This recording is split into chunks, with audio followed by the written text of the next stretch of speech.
She left, saying it was a girl's getaway. I said, "Sure, enjoy yourself." And she did enjoy herself. But while she was away, I was working.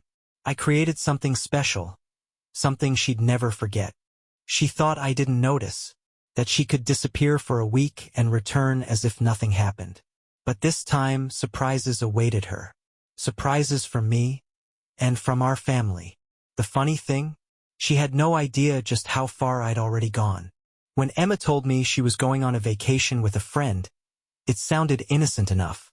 But the way she said it, that's what caught my attention. Her voice had this edge to it, like she was rehearsing the lines before speaking them out loud. "Which friend?" I asked casually, leaning back in my chair. "Oh, you don't know her," she said quickly. Too quickly. "We work out together sometimes. You wouldn't recognize her." I let that sit for a moment. "Where are you staying?" She hesitated, fiddling with her suitcase zipper. A small resort. Nothing fancy. Just needed a break." A break. From what, exactly? Every detail felt rehearsed, but not polished. It was like she'd planned the story but didn't think I'd actually ask for specifics. And you know what? That was my first red flag. But I didn't push. No arguments, no accusations. Instead, I just smiled and said, "Sounds great. Have a wonderful time. You deserve it." She looked surprised, almost relieved. "Thanks, Jack. You're the best." The moment she left the room, though, I got to work. I wasn't about to accuse her without proof, but something deep down told me I was right to be suspicious. That's when I remembered the GPS tracker. A small device I'd used years ago during a road trip when Emma kept losing our bags. I hadn't touched it in years, but it was still in the garage. I tested it out, synced it with my phone, and the thing worked like a charm. Before she left the next morning, I waited until she was distracted loading her luggage into the trunk. With one quick motion, I slipped the tracker under her car, snug and hidden. It was undetectable, but more importantly, it gave me answers. As I watched her pull out of the driveway, I felt a strange mix of emotions. Suspicion, anger, and, honestly, heartbreak. But I kept telling myself, don't jump to conclusions. Just wait and see. What I didn't know then was how bad it would actually get. I thought I was ready for anything, but the truth? Even I wasn't prepared for what I was about to find. Emma had barely been gone for a day when I noticed her MacBook sitting on the kitchen counter. She'd forgotten it, which was unusual. Emma never went anywhere without it, not even for a quick coffee run. At first, I thought about ignoring it. Snooping through someone's laptop isn't exactly my style. But then, her behavior from the past few days replayed in my head. The stammering, the vague answers, the way she avoided direct eye contact. My gut twisted. I sat down, staring at the screen for a good minute. Her laptop was unlocked. That's when I told myself, you're not prying, Jack. You're protecting yourself. I opened her messages. And there it was. A conversation with someone named Adam. It started casual enough, jokes, funny gifs, the kind of banter you'd expect between friends. But then the tone shifted. "Adam, I can't wait to see you. Rooms booked. Ocean view just like you wanted. You deserve better than boring old Jack." That sentence stopped me cold. My name, sitting there in black and white like some kind of punchline to their little joke. I felt this wave of anger rise up, but I kept reading. I had to know everything. "Emma, you're too sweet. I can't wait for us to finally be together. It's going to be perfect. Finally be together." Those words hit me like a sledgehammer. Whatever doubts I had, whatever chance I gave her the benefit of, disappeared in that instant. This wasn't some harmless getaway. This was betrayal. But I wasn't the type to lose control. Not my style. I took screenshots of every message, every damning word. Adam's name, their plans, the digs at me. It was all saved. No one could deny it now. After that, I closed the laptop and sat there, staring at it like it had just come alive and bitten me. The evidence was there, solid and undeniable. But here's the thing. Screenshots were just the beginning. I wasn't about to sit back and let this play out quietly. No. If Emma thought she could humiliate me behind my back, She was about to see what happens when you cross someone like me. I decided it was time to go further. After reading those messages, I knew I couldn't rely on just screenshots. Emma would cry, argue, maybe even try to explain it all away as some kind of misunderstanding. No, I needed something solid. Something she couldn't spin. That's when I made a few phone calls. I've got a network of acquaintances. People I've helped out over the years, people who owe me favors. One of them, Mike, lives in the same city Emma and Adam had run off to. Mike's good at staying discreet, and most importantly, he doesn't ask questions. Mike, I said, keeping my voice steady. I need a favor. Name it, he replied without hesitation. I gave him the hotel address, the same one Adam mentioned in his texts. There's a couple staying there. Emma and Adam. I need photos. Nothing invasive. Just them together. Clear as day. Mike paused for a second, then said, You got it. Give me a day or two. Another call went to Sarah, an old friend who works nearby. She's got a knack for blending in. Do me a solid, I told her. Keep an eye on them. Take pictures if you see them out together. Restaurants, the beach, wherever. Sarah didn't even flinch. Consider it done. Then I waited. It's funny how time slows down when you know something's happening and you can't control it. But deep down I felt calm. I knew this was the right move. 2 days later, my phone buzzed. It was Mike. He'd sent me a series of photos. Emma and Adam walking hand in hand into the hotel. Emma and Adam sitting at a beachfront restaurant, laughing like they didn't have a care in the world. Emma and Adam kissing on the balcony of their ocean view room. Each picture felt like a punch, but it was also exactly what I needed. I wasn't angry anymore, not in the way you'd expect. At this point, my focus was crystal clear. When Sarah sent me her pictures a few hours later, Emma in a sundress holding on to Adam like he was the center of her universe. It was just icing on the cake. Looking at those photos, I felt a strange sense of relief. There was no more guessing, no more uncertainty. I had the truth. And now it was time to start the final game. Emma was off living her fantasy. Sun, sand, and, of course, him. I could picture it perfectly. Romantic walks on the beach, fancy dinners, and her pretending like she didn't have a husband sitting at home. She probably thought she was invincible, untouchable. But while she was basking in her lies, I was busy behind the scenes. I didn't just stop at the GPS tracker or the photos. No, I made sure her little vacation wouldn't be as smooth as she'd hoped. Step 1. Freeze our accounts. I shut down the credit cards, cut off access to our shared accounts, and made sure she couldn't spend a dime of my money without feeling it. I knew it was only a matter of time before she realized something was off. And, just like clockwork, my phone rang that evening. Her name popped up on the screen, and I let it ring twice before answering. No need to seem too eager, right? Jack? She said, her voice tight and rushed. Something's wrong with the cards. I tried to pay for dinner and it got declined. Can you check? Maybe the bank flagged it or something? She was trying to sound casual, like this was some innocent misunderstanding. But I could hear the edge in her tone. She wasn't as calm as she wanted me to believe. I leaned back in my chair, letting the silence stretch just enough to make her squirm. Then I spoke. Oh no, Emma. There's no mistake. There was a pause on her end. A long, pregnant silence. What do you mean? She asked, her voice higher now, tight with tension. Can you fix it? I need this sorted out. I let out a slow breath, like I was bored, and then dropped the hammer. You're not alone, are you? That was the moment. The second her entire world came crashing down. Jack, she said, her voice barely above a whisper. Go ahead. I continued, my tone cold and steady. Ask the person you're with to take care of the bill. Isn't that why you're there? Isn't that why he's there? I could hear her breathing shift, shallow, unsteady. She didn't say a word. She didn't have to. That silence was all the confirmation I needed. I pressed on. Don't bother lying, Emma. I know. I've always known. Her voice finally cracked through the line, shaky and desperate.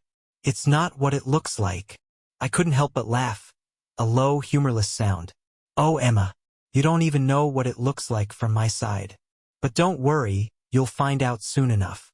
Jack, please, she started. But I wasn't interested in hearing her excuses. Save it, I said, cutting her off mid-sentence. Enjoy the rest of your trip. It might be your last one for a while. And with that, I hung up. I sat there for a moment, staring at my phone. Part of me expected her to call back, to flood me with apologies or explanations. But no call came. I imagined her sitting there, frozen, realizing just how deep in the hole she was. That silence I heard on the phone, that was the sound of her world shattering. And honestly, it was music to my ears. After the call, I sat in the quiet of our home. Not just the house, our home. The place we built together. Every inch of it held a memory, a story, a piece of us. Or at least the version of us I thought was real. I looked around, letting the silence sink in, and my eyes landed on the kitchen island. There was a faint scuff on the corner, barely noticeable unless you knew it was there. It had been there for years, a leftover from one of our early days here. I remembered it so clearly. Emma trying to assemble it while I read the instructions aloud. She hated instructions and would always do things her way, which is how the scuff happened in the first place. We laughed so hard that day, promising we'd never attempt DIY projects again without help. We never did fix that mark. The stairs weren't much better.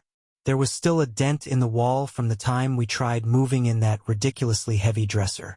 Just pivot, Jack, she yelled, quoting that old sitcom we both loved. We laughed so much we had to sit down halfway through and catch our breath.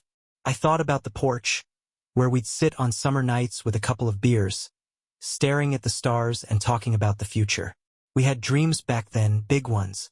Road trips, a family, a life filled with adventures and milestones. We even had this running joke about buying a little camper one day and just driving off into the unknown, living off the grid, playing music on repeat. Music was one of our first connections.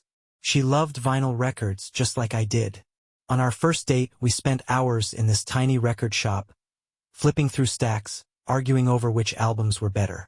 She thought I was crazy for loving old rock ballads, and I couldn't understand her obsession with jazz. But by the end of that day, we'd built a playlist together. Our first road trip? Just a mixtape, a tank of gas, and no destination.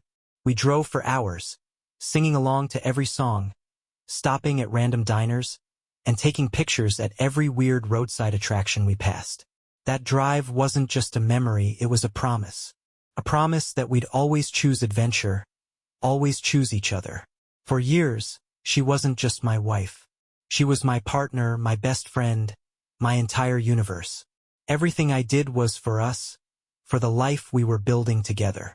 I wasn't just in love with her, I was in awe of her. But now that same awe had curdled into something darker. I sat there, staring at the scuff on the island, the dent in the wall, the porch outside the window, and all I felt was bitterness. Because all of those memories, all of those moments that had once made me smile, now felt like a cruel joke. How could she laugh with me, dream with me, build a life with me, and then throw it all away? I used to believe that when you gave your heart to someone, they'd protect it. That trust was something sacred. But when that trust is broken, it doesn't just hurt, it shatters everything. It's like trying to piece together a mirror that's been smashed into 1,000 shards. You'll cut yourself every time you try. I kept asking myself, when did it all change? Was it gradual, sneaking in when I wasn't paying attention? Or was it one choice, one moment that flipped the switch? I'll never know the answer. Maybe I don't want to. All I knew was that the life I thought we'd built together was gone. Every laugh, every kiss, every plan for the future. It all felt hollow now. She wasn't just a woman to me. She was my universe. But when that universe betrays you, you realize something devastating. You can never trust again. And as I sat there in the quiet of our home, surrounded by the ghosts of what we used to be, I understood one thing clearly. All that was left of those memories was bitterness. Emma pulled into the driveway late in the afternoon, her car slowing as she noticed the crowd. My brother's truck, my parents' sedan, and her sister's car were all parked neatly in front of the house. It must have looked like some kind of celebration.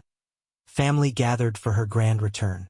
She stepped out of the car, suitcase in hand, pausing as she glanced around. Her confusion was evident, but she kept walking toward the door, probably assuming we'd planned some sort of surprise. Inside, the living room was buzzing with casual chatter. My parents were seated on the couch, sipping coffee. My brother leaned against the wall, scrolling through his phone, while her sister was flipping through a magazine at the dining table. Everyone thought they were just here for a small family gathering, a little toast to Emma's return. What none of them noticed yet were the boxes stacked neatly along the far wall. Her boxes. When the door opened, the room fell silent. Emma stood in the doorway, looking between everyone with a confused smile. "What's all this?" she asked, trying to sound casual but clearly caught off guard. I stepped forward, hands in my pockets, calm as ever. "Welcome home, Emma. Today's an important day." She blinked, the smile faltering. Important? What do you mean?" "Oh, you'll see." I gave her a small, knowing smile and gestured toward the family. "But first, come in. Everyone's been waiting for you." She hesitated for a moment before stepping inside, dragging her suitcase behind her. Her eyes darted around the room, and I could see her trying to piece things together. She glanced at the boxes in the corner but didn't say anything. Her sister broke the awkward silence. "Emma, you're back. How was your trip?" Emma forced a laugh, her voice a little too high-pitched. "Oh, it was fine. Just what I needed, really." My mother chimed in next. "We've been so excited to hear all about it. Jack said you had a wonderful time." Emma shot me a quick glance, her confusion deepening. Yeah, it was nice," she said slowly, clearly trying to gauge what was going on. I stepped forward again, hands still in my pockets.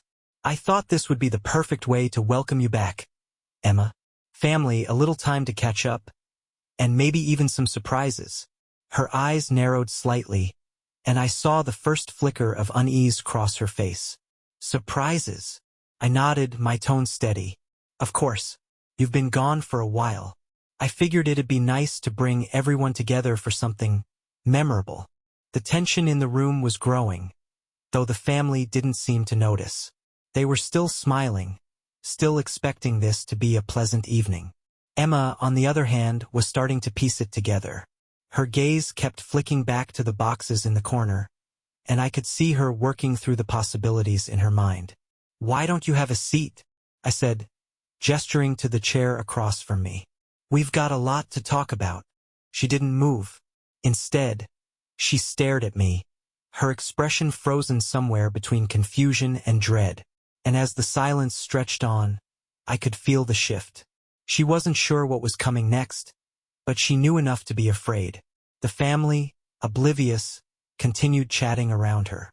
They didn't realize that the real shock of the evening hadn't even begun. Dinner was served, and the air was thick with tension, at least for Emma and me. The rest of the family was completely oblivious, chatting away about everyday things, laughing, and passing dishes around like this was just another family gathering.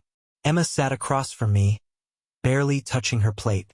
She was smiling, but it was strained, her eyes darting to me every now and then, as if she was trying to read my mind.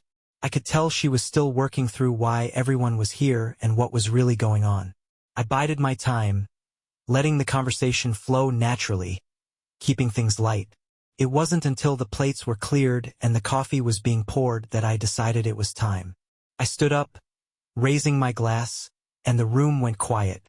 "A toast," I said, my voice steady and warm. "To Emma, to her honesty, to her incredible journey." Her head snapped up, her forced smile fading. "Jack?" she started, but I kept going. "You've been away, Emma, and we've all missed you terribly," I said, glancing around the table.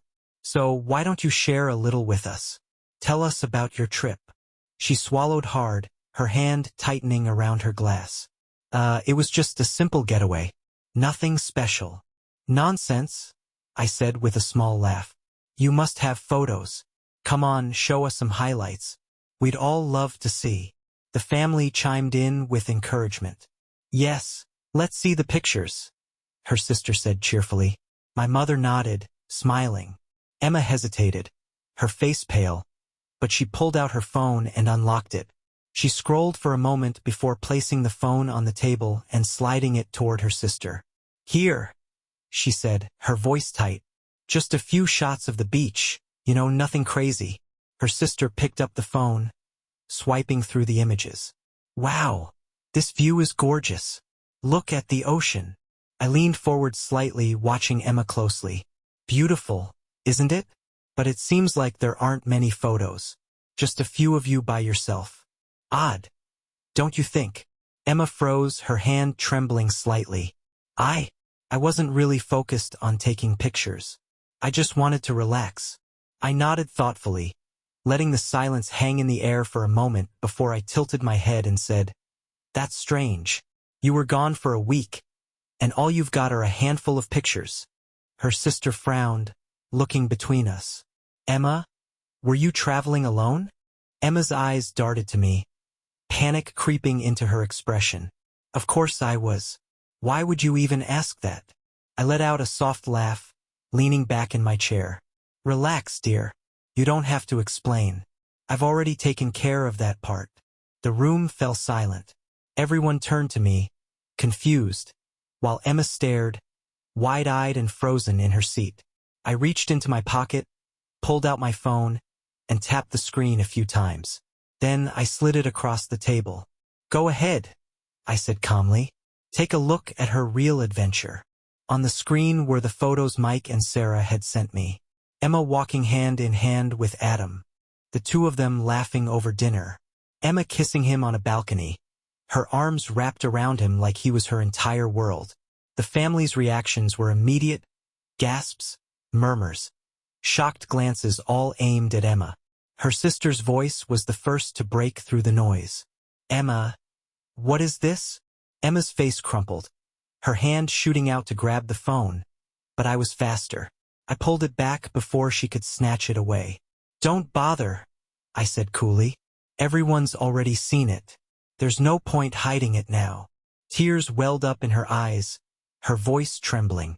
Jack, please, it's not what it looks like.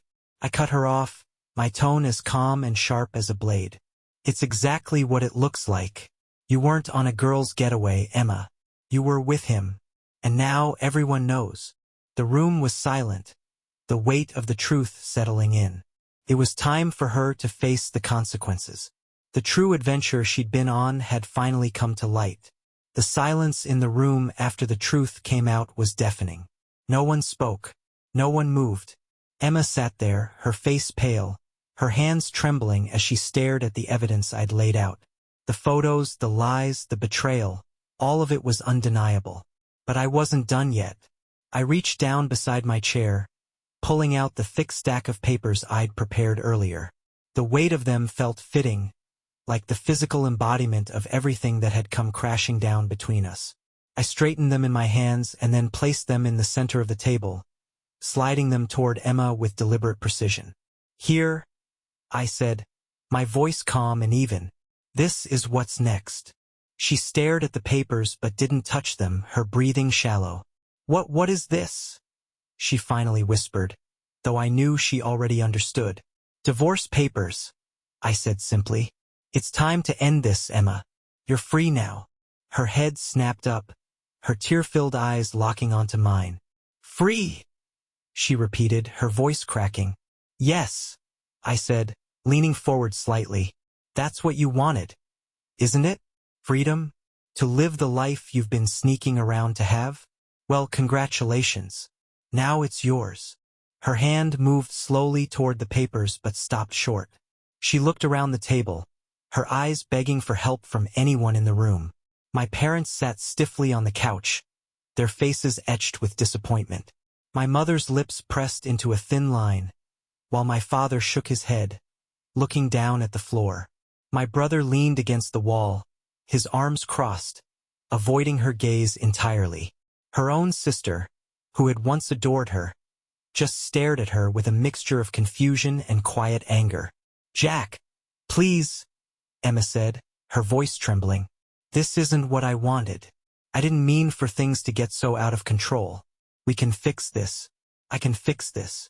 I leaned back in my chair, my expression cold and unmoving. No, Emma. There's nothing left to fix. You made your choice, and now you have to live with it. Tears streamed down her face as she shook her head. I wasn't thinking straight. I didn't mean to hurt you.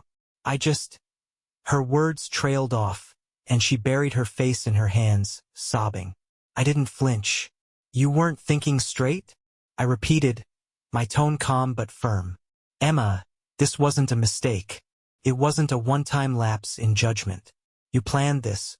You lied, you schemed, and you betrayed me. This is who you are. So don't sit there and tell me you didn't mean to hurt me. You knew exactly what you were doing. She looked up at me, her face blotchy from tears. Jack, please. I love you. I let out a humorless laugh, shaking my head. Love? Don't you dare use that word with me. Love doesn't look like this, Emma. Love doesn't leave someone shattered while you run off to live a double life. No, whatever this was, it wasn't love. Her voice grew desperate. We can still fix this. I'll do whatever it takes. I'll cut him out of my life. I held up a hand, silencing her. It's too late. The damage is done. And I'm done too. The room was heavy with emotion as I stood up, straightening my jacket. You're free now, Emma, I said, my voice quiet but firm. And freedom always comes with a price. She clutched the papers in front of her, her hands shaking as she tried to find the right words. But for once, there was nothing she could say. One by one, my family began to stand, gathering their things in silence. No one yelled. No one scolded her. They didn't need to. Their presence alone spoke volumes. Her sister was the first to leave, brushing past her without a word. My brother followed, shaking his head as he walked out the door. My parents lingered for a moment, my mother glancing at Emma with a mixture of pity and disappointment before quietly stepping outside with my father. I was the last to leave. I paused at the door, turning back to look at her one final time. She sat there alone, surrounded by the wreckage of the life we'd built together. Her shoulders were slumped, her face buried in her hands as sobs racked her body. For a brief moment, I felt a pang of sadness, not for her, but for what we'd lost, for the life I thought we had. But then I reminded myself of the truth. She'd made her choice, and now so had I. I hope it was worth it, I said softly before walking out. The door clicked shut behind me, and as I stepped outside into the cool evening air, I felt an unfamiliar sensation. It wasn't joy. It wasn't anger. It was peace. She was free. And for the first time in a long time, so was I. As I walked away from the house, the weight I'd been carrying for weeks finally began to lift. The cool evening air hit my face, and for the first time in what felt like forever, I could breathe. Really breathe. I didn't feel triumphant. This wasn't some grand victory or a moment of celebration. It wasn't about winning or losing. It was about clarity, about truth. People think revenge is fueled by anger, by the need to hurt someone as badly as they've hurt you. But that's not what this was. I wasn't angry anymore, and I wasn't trying to destroy her. The truth was simple. I just wanted the lies to stop. I wanted her to face the reality she'd been running from. Revenge isn't about anger or hatred.